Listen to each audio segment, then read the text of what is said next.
새번역 사도신경으로 신앙 고백하겠습니다. 저는 전능하신 아버지 하나님 천지의 창조주를 믿습니다.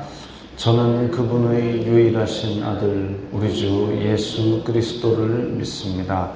그분은 성령으로 잉태되어 동정녀 마리아에게서 나시고 본디오 빌라도에게 고난을 받아 십자가에 못 박혀 죽으시고 장사된 지 사흘 만에 죽은 자 가운데서 다시 살아나셨으며 하늘에 오르시어 전능하신 아버지 하나님 우편에 앉아 계시다가 거기로부터 살아있는 자와 죽은 자를 심판하러 오십니다. 저는 성령을 믿으며 거룩한 공교회와 성도의 교제와 죄를 용서받는 것과 몸의 부활과 영생을 믿습니다. 아멘. 거룩하신 하나님 아버지 감사합니다. 간밤에도 편히 쉬게 해주시고 새벽에 기도하는 자리에 불러주시니 감사합니다. 이 시간 저희들 마음 중심으로 주님을 경외하게 하여 주시옵소서. 예수님 이름으로 기도드리옵나이다. 아멘. 찬송가 408장입니다.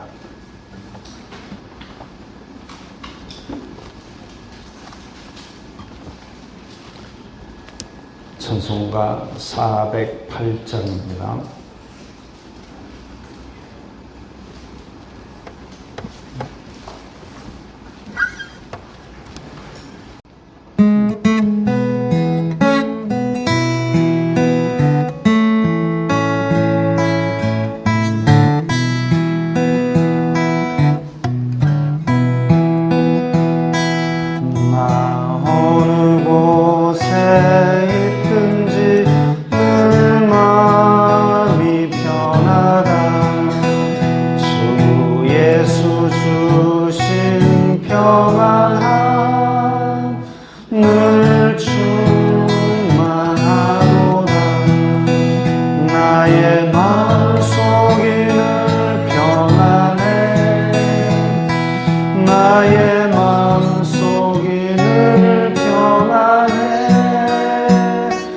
악한 죄 파도가 많으나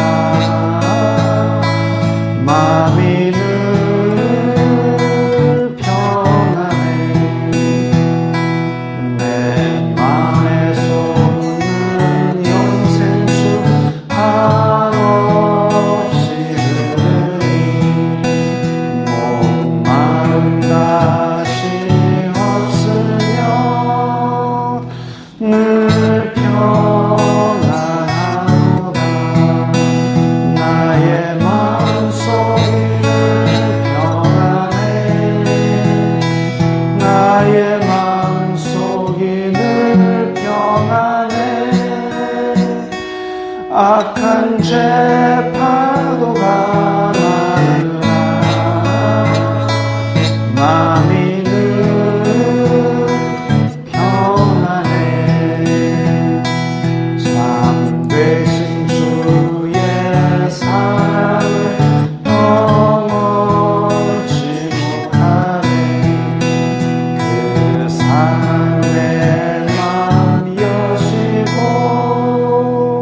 소망을 주셨네. 나의 마음속이 늘 평안해. 나의 마음속이 늘 평안해.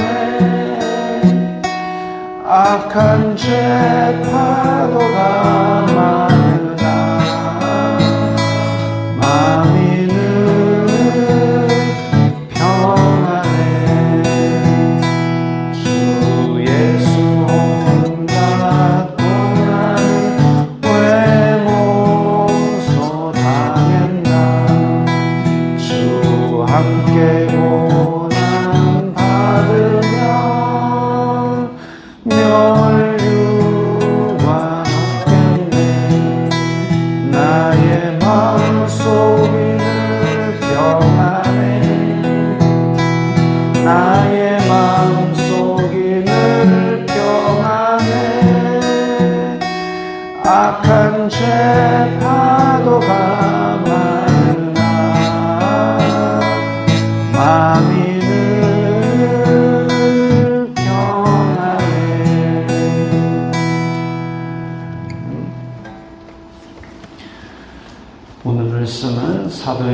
사도행전 20장 29절부터 38절까지의 말씀입니다.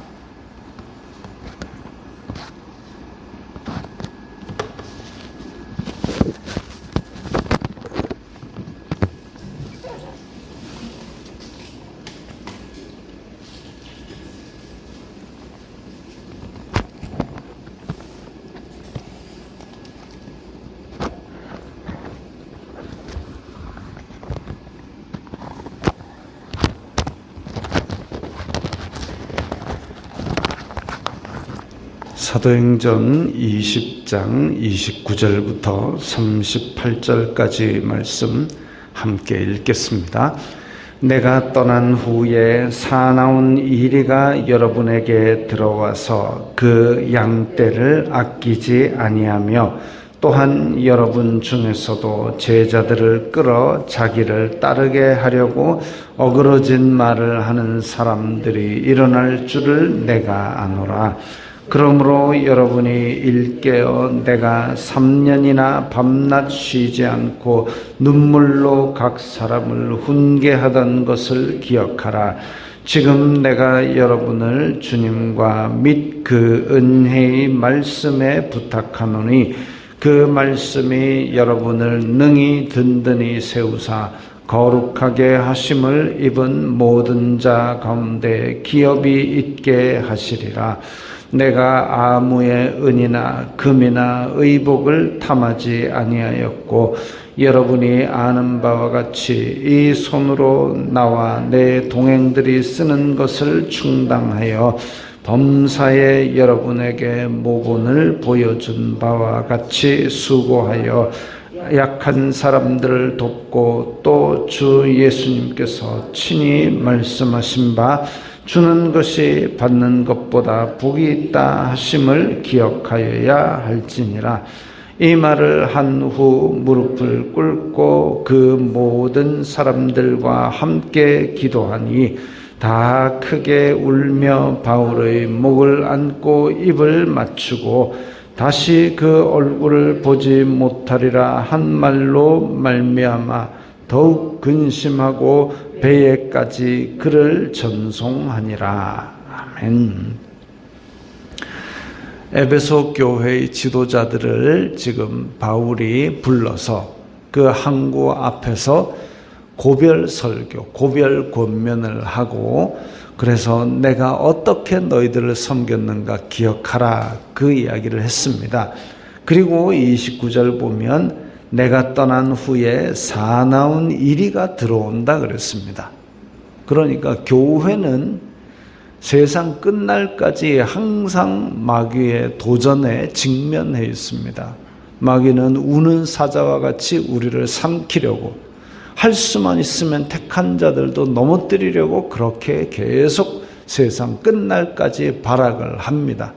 그러나 우리가 소망이 있는 것은 예수 그리스도께서 승리하셨기 때문에 그 이름 안에 굳게 서 있으면 그들은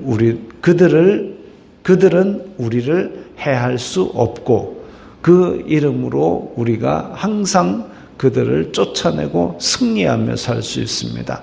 그게 우리 교리에 나오는 전투하는 교회.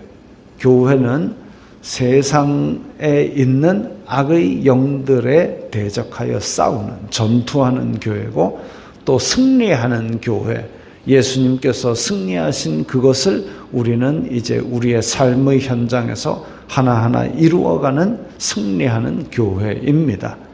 그래서 최후 승리를 믿으면서 현재의 어려움을 견디고 이겨나가야 되는데 사나운 이리가 들어온다 그랬습니다. 여러분에게 들어와서 밖에서 계속 때리는 것이 아니라 이제 교회 속에까지 들어와서 설치고 파고든다는 거죠. 그 대표적인 것이 무엇이냐? 30절에 여러분 중에서도 제자들을 끌어 자기를 따르게 하려고 어그러진 말을 하는 사람들이 일어난답니다. 즉 에베소 교회에 멀쩡히 잘 있던 사람이 이상한 말을 해가지고 그래서 세력을 모아서 교회 안에서도 이제 넘어질 사람이 생긴다는 거죠.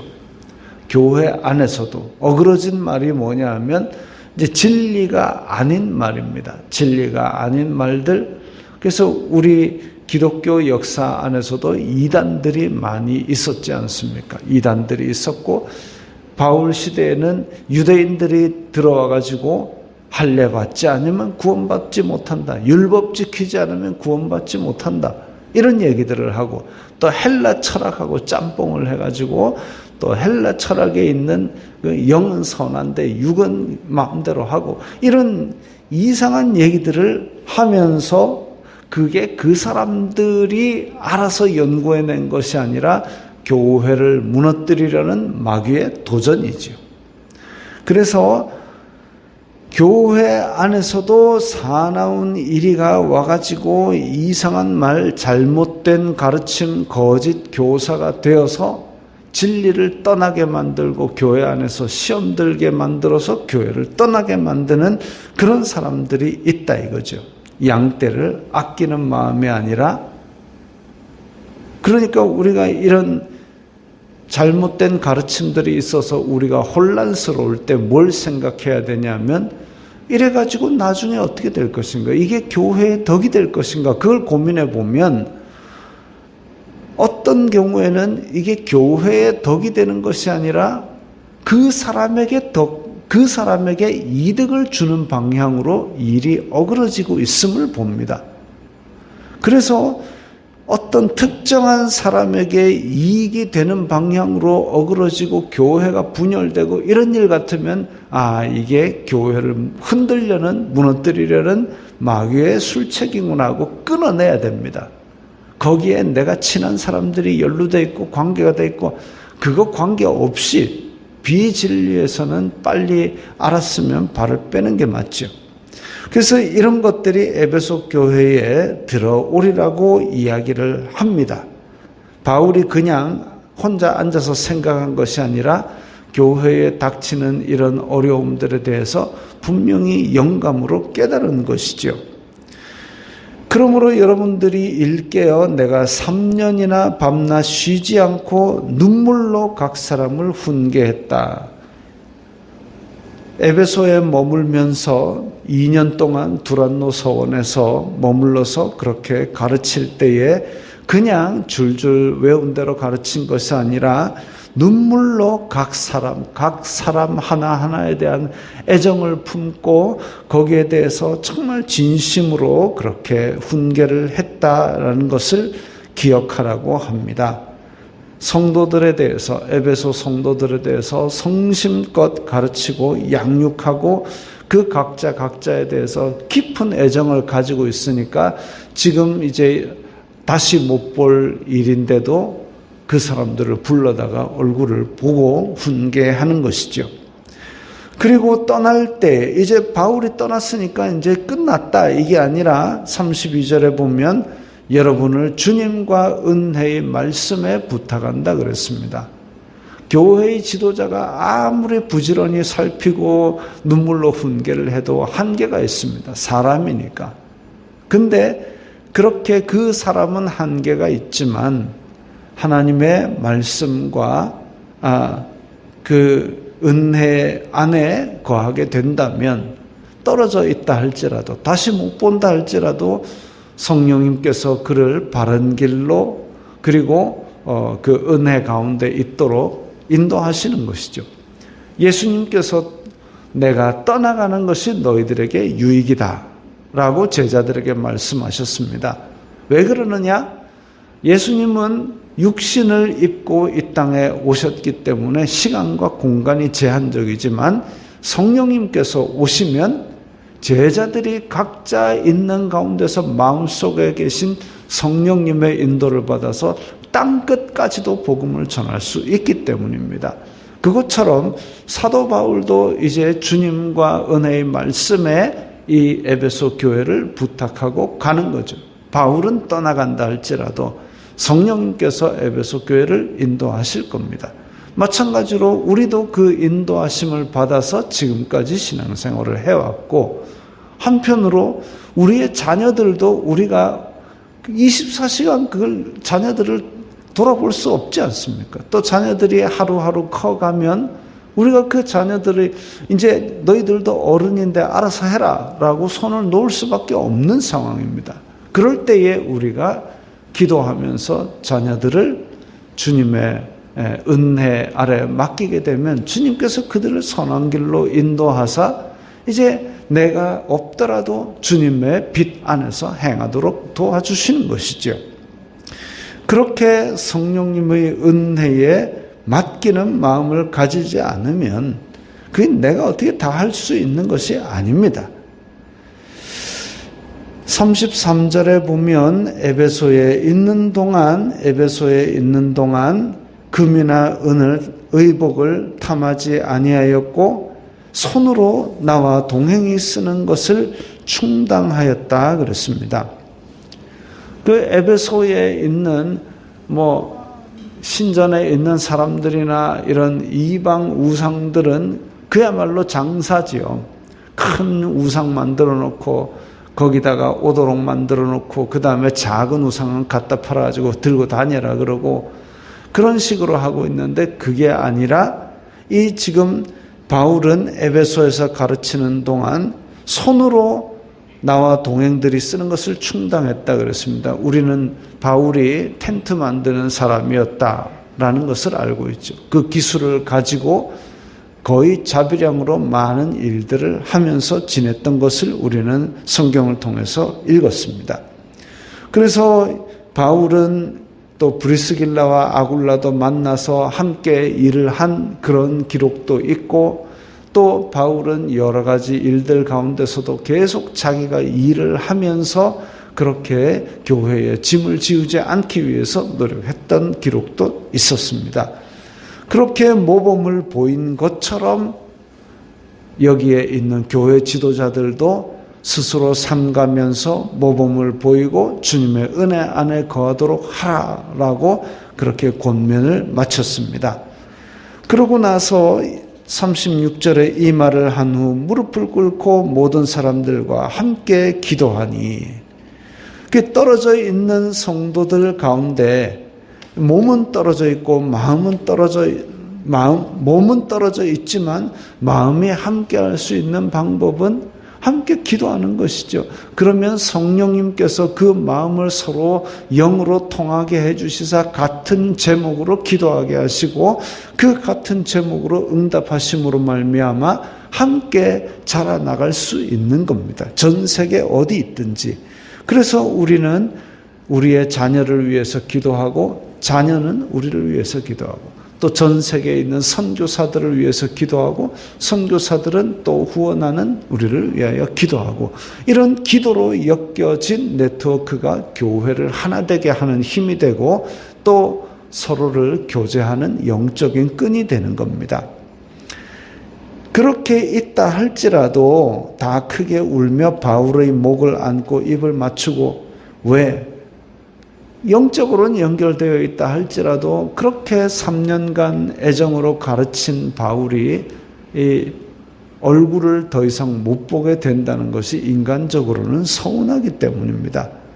서운하기 때문에 크게 울며 목을 안고 입을 맞추는 그런 슬픔을 표현을 하고 애정을 표현했습니다. 그리고 다시 못 본다는 말 때문에 더욱 근심하면서 전송을 했습니다. 사람들이 살아가면서 있을 수 있는 정서적인 교감 표현들은 있어야 되는 거죠.